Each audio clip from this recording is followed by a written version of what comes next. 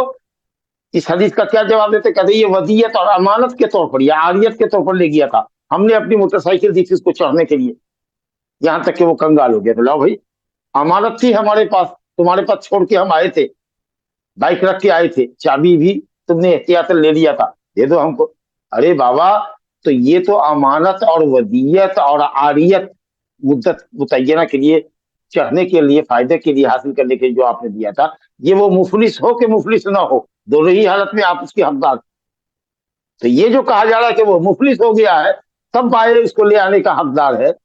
جس نے کسی کے پاس کوئی سامان اپنا بے نہیں پایا درا لے کے وہ مفلس ہو گیا ہو تو وہ سامان والا حقدار ہوگا. اس کا مطلب کہ یہ صورت بے کی ہے،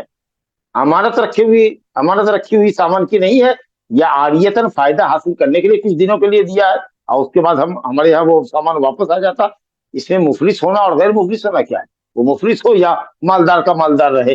ہم اپنا سامان لے ہی آئیں گے. تو یہ جو لفظ ہے کہ مفلس ہو جائے آدمی اور اس کے پاس وہ اپنا سامان دے نہیں پائے، یہ لفظ بتا رہا ہے کہ آپ جس ودیت اور عاریت کے اوپر اس حدیث کو محمول کر رہے ہیں وہ غلط ہے، یہ محمول کرنا آپ کا صحیح نہیں. چلیے اب جو چوتھی حدیث ہمارے سامنے ہے وہ ہے حق شفاعت. حق شفاعت، وہ شفاع کیا ہوتا ہے بھائی؟ ہم دو آدمی مثال کے طور پر ایک پلاٹ خریدا ہم نے 500 گز اسکوائر گز کا ہم نے پلاٹ خریدا، دو آدمی ہم لوگ پارٹنر. اب اگر ایک پارٹنر اپنا حصہ کبھی بیچنا چاہتا ہے تو اس پر لازم ہے، واجب ہے کہ وہ اپنے پارٹنر سے پوچھے کہ میں اپنا حصہ بیچنا چاہتا ہوں، آپ اس کو خرید لی، جو ویلو ہے مارکیٹ کا وہ پیسہ آپ دے دیجیے، آپ کو دے دیتے. لیکن آپ نے اس سے نہیں پوچھا، اس نے نہ لینے کی بات بھی نہیں کہی کہ میرے پاس پیسے نہیں میں نہیں لے سکتا ہوں، آپ بیچ دو کسی سے، اس نے یہ بھی نہیں کہا. اگر وہ عاجزی کا اظہار کر دیتا، جوا پٹک دیتا کہ نہیں بھائی میری سکت نہیں ہے لینے کی، تو پھر آپ کے لیے حق تھا کہ آپ بیچ لیں، لیکن آپ نے پوچھا بھی نہیں اس کو. اور بیچنے سے پہلے، اپنا حصہ بیچنے سے پہلے آپ نے اس کی تقسیم بھی نہیں کی. اگر زمین پہلے بانٹ لیتے، اپنے شیئر کو آپ نکال لیتے، اس کی باؤنڈری کر لیتے، اپنی زمین میں داخل ہونے کا راستہ الگ کر لیتے، اس کی زمین کا راستہ الگ ہو جاتا، آپ اپنا راستہ الگ کھول لیتے، تب ایسی صورت میں اس پارٹنر کو حق نہیں ہوا، کیونکہ آپ نے اپنا حصہ الگ کر لیا، تو پھر آپ بیچنے کے زیادہ حقدار. اس کا مطلب کیا ہوا کہ پڑوسی کو حق شفا نہیں ملتا. ہماری بلڈنگ ہے، ہم اس کو بیچنا چاہ رہے ہیں، ہم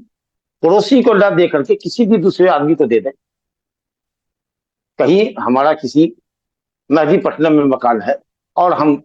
کسی اور محلے میں رہنے والے کو بلا کر کے اس کو بیچ سکتے.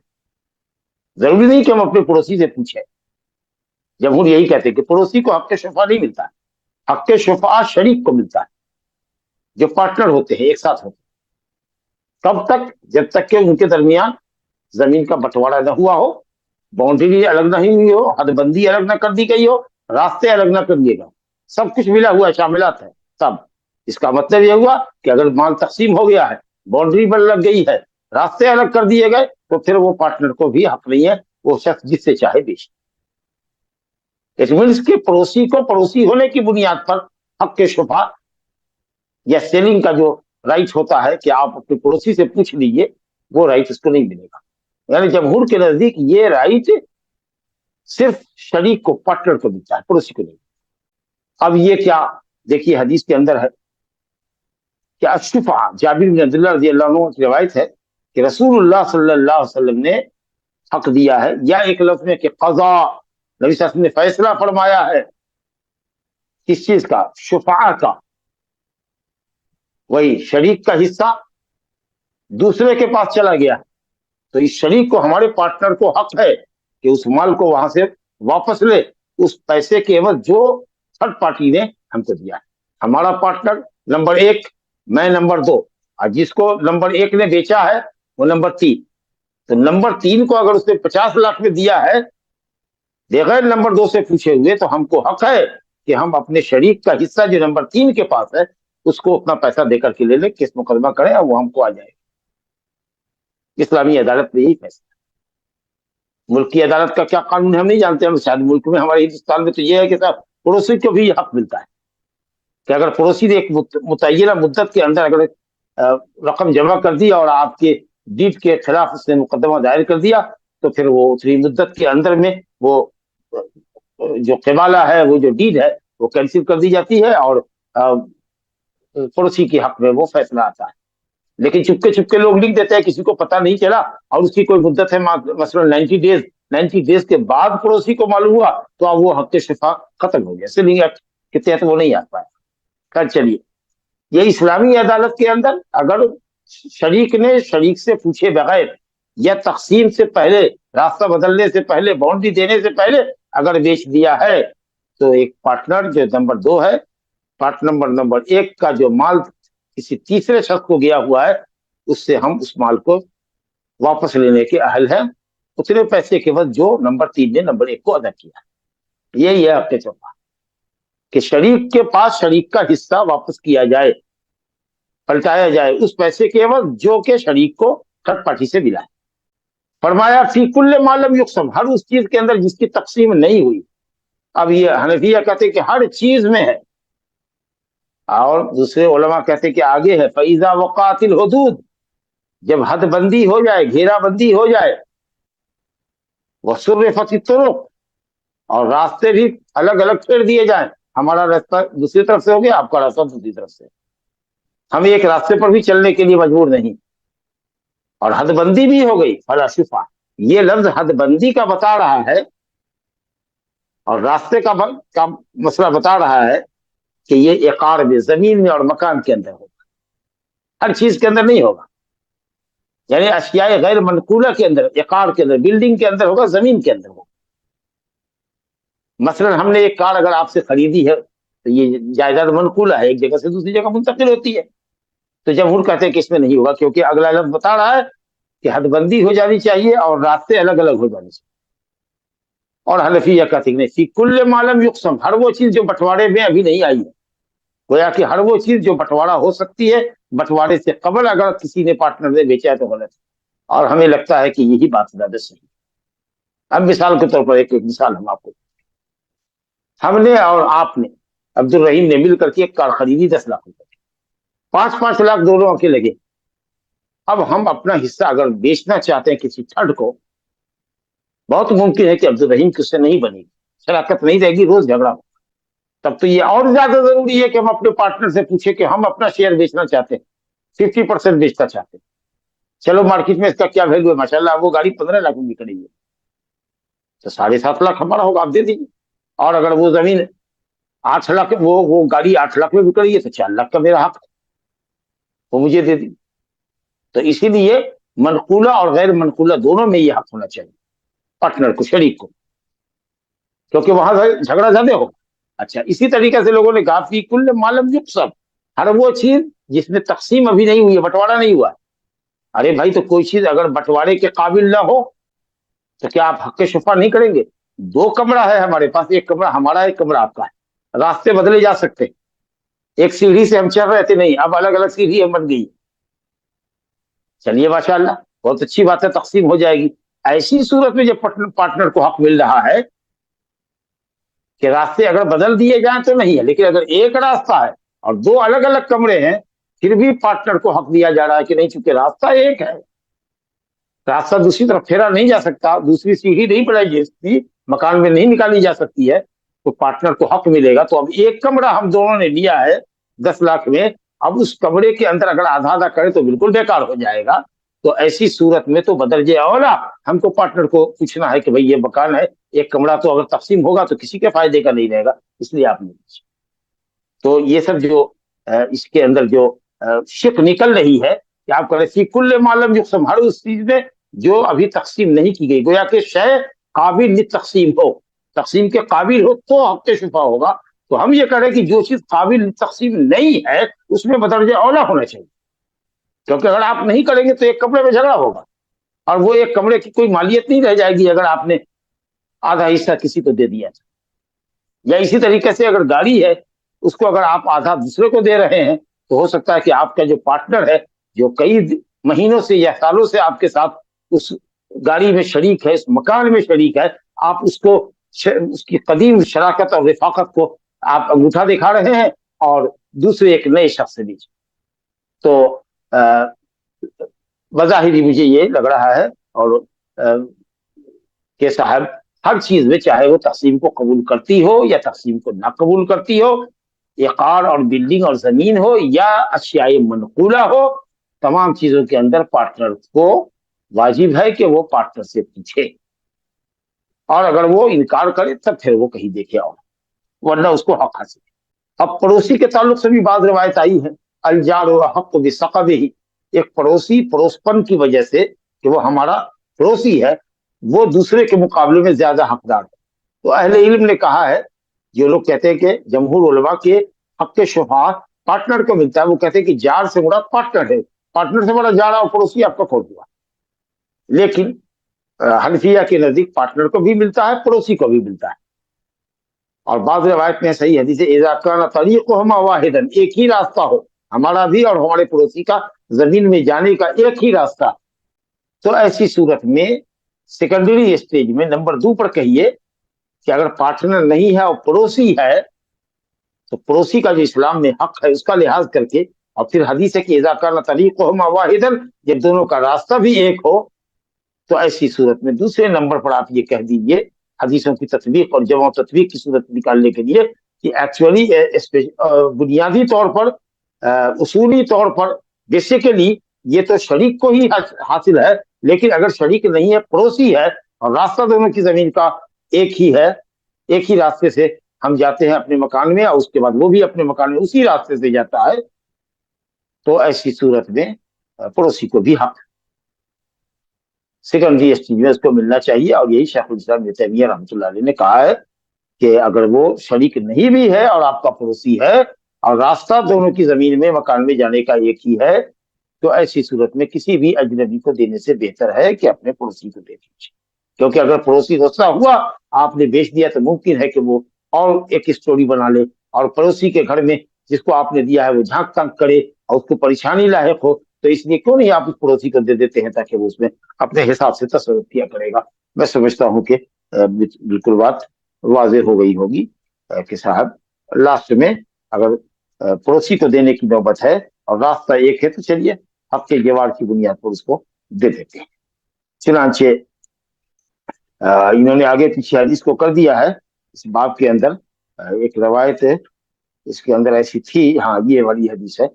جو یہاں پر 11ویں نمبر پر لائے ہیں۔ 4 حدیثیں ہم نے پڑھی ہے اور ہم نے بیچ کی حدیثوں کو چھوڑ کر کے 11ویں نمبر کی حدیث لا رہے ہیں جو بعض روایت میں اسی ترتیب پر ہے، 5ویں نمبر پر ہے۔ ابو ہریرہ رضی اللہ عنہ فرماتے ہیں کہ رسول اللہ صلی اللہ علیہ وسلم نے فرمایا لا یمنعن جار جارہ ان یغرز خشبۃ فی جدارہ۔ دیکھیں ابو ہریرہ رضی اللہ عنہ کہتے ہیں کہ رسول اللہ صلی اللہ علیہ وسلم، حضرت ابو ہریرہ مدینہ کے گورنر تھے ایک دور میں بنو امیہ کے، تو ابو ہریرہ رضی اللہ عنہ نے فرمایا کہ نبی صلی اللہ علیہ وسلم نے فرمایا ہے کہ کوئی پڑوسی ہرگز اپنے پڑوسی کو نہ روکے کہ وہ لکڑی اس کی دیوار میں ڈالے۔ کیا مطلب؟ اگر ایک پڑوسی ہے آپ کا